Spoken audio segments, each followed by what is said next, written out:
الرحمن الرحيم نحمده ونصلي على رسوله الكريم أما بعد عن عبد الله بن عمر رضي الله تعالى عنهما قال قال رسول الله صلى الله عليه وسلم إذا قال الرجل لأخيه يا كافر فقد باء بها أحدهما فإن كان كما قال وإلا رجعت عليه متفق عليه۔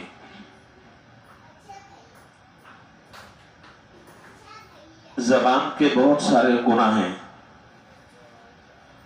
جن سے انسان کو بچنا چاہیے اور زبان کو بے محابہ چلانے سے احتیاط برتنی چاہیے،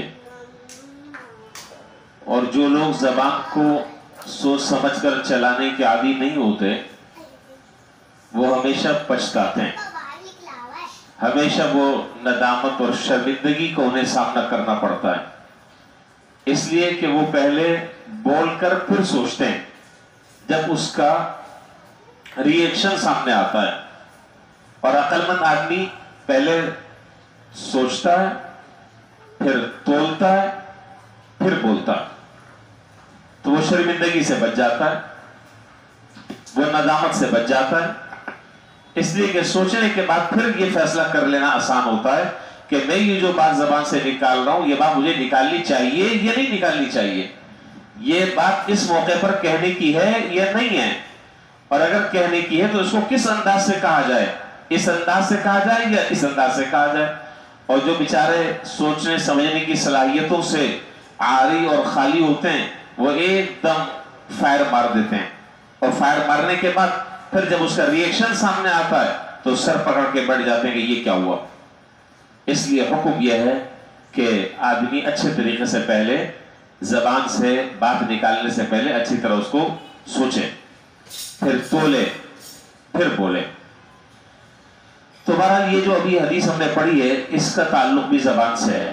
زبان کی جو خطرناک حد تک کے اس زبان کی جو آفتیں ہیں اس حدیث میں اس کو بیان کیا ہے۔ دیکھیے حضرت عبداللہ بن عمر رضی اللہ تعالیٰ عنہما سے روایت ہے کہ جناب رسول اللہ صلی اللہ علیہ وسلم نے ارشاد فرمایا کہ جب کوئی شخص اپنے بھائی کو، اپنے مسلمان بھائی کو، ذرا سا غور سے سنیں حدیث، جب کوئی شخص اپنے کسی مسلمان اور مومن بھائی کو کہتا ہے اے کافر، تو دونوں میں سے کوئی ایک اس کلمے کا مصداق بن جاتا ہے، یعنی یہ کلمہ ان دونوں میں سے کسی ایک کی طرف پلٹتا ہے۔ بات یہ ہے کہ اگر تو ایک آدمی ایسا ہے کہ جس کے اندر واضح طور پر کفریہ باتیں، یا اس کا عمل ایسا ہے جو کفر پر دلالت کرتا ہے، اور پھر ایسے آدمی کو ایک شخص یہ کہتا ہے کہ اے کافر، تو اس میں کوئی حرج نہیں ہے۔ ظاہر وہی اس کے عقائد کفریہ ہیں، اس کے اعمال کفریہ ہیں، اس کے نظریات کفریہ ہیں، اس کے خیالات کفریہ ہیں، کھلم کھلا سب کو پتہ ہے کہ یہ آدمی جو بنیادی جو ضروری دین کے مبادی اور عقائد ہیں اس کا یہ آدمی انکار کرتا ہے، کوئی حرج نہیں۔ لیکن ایک آدمی ایسا ہے جو مسلمان ہے، مومن ہے، اور غصے سے اس کو یہ کہہ رہا ہے اے کافر، اس کہنے کی شریعت نے اجازت کسی کو بھی نہیں دی ہے کہ آپ جو ہے وہ کفر کے فتوے تقسیم کرتے رہیں اور بانٹتے رہیں کہ یہ بھی کافر، وہ بھی کافر، وہ بھی کافر، وہ بھی کافر۔ یہ اختیار، یہ اتھارٹی شریعت نے کسی کو نہیں دی ہے۔ اپنی فکر کرنی چاہیے، اور جب کہ وہ آدمی مسلمان بھی ہے، وہ آدمی مومن بھی ہے، اور حدیث میں تو یہاں تک کہ ارشاد فرمایا، یہ تو بہت بڑی بات ہے، حدیث میں تو اس سے بھی آگے کی بات بتائی، وہ کیا کہ اگر کسی شخص میں 99 باتیں کفر کی ہوں اور ایک بات صرف مسلمانوں والی ہے تو اس کو مسلمان سمجھا جائے گا، اس کو مسلمان سمجھا جائے گا، اس کو کافر نہیں سمجھا جائے گا۔ تو کسی کو اس طرح کے الفاظ سے کسی کو مختص کرنا یا اس طرح کے الفاظ سے کسی کو پکارنا، اور خاص طور پر وہ آدمی مسلمان ہو، تو ظاہر ہے کہ اگر وہ آدمی کافر نہیں ہے تو یہ جو زبان پہ جملہ نکلا ہے یہ جملہ سیدھا کا سیدھا پلٹے گا کس کی طرف؟ کہنے والے کی طرف. یہ جملہ سیدھا پلٹے گا کہنے والے کی طرف.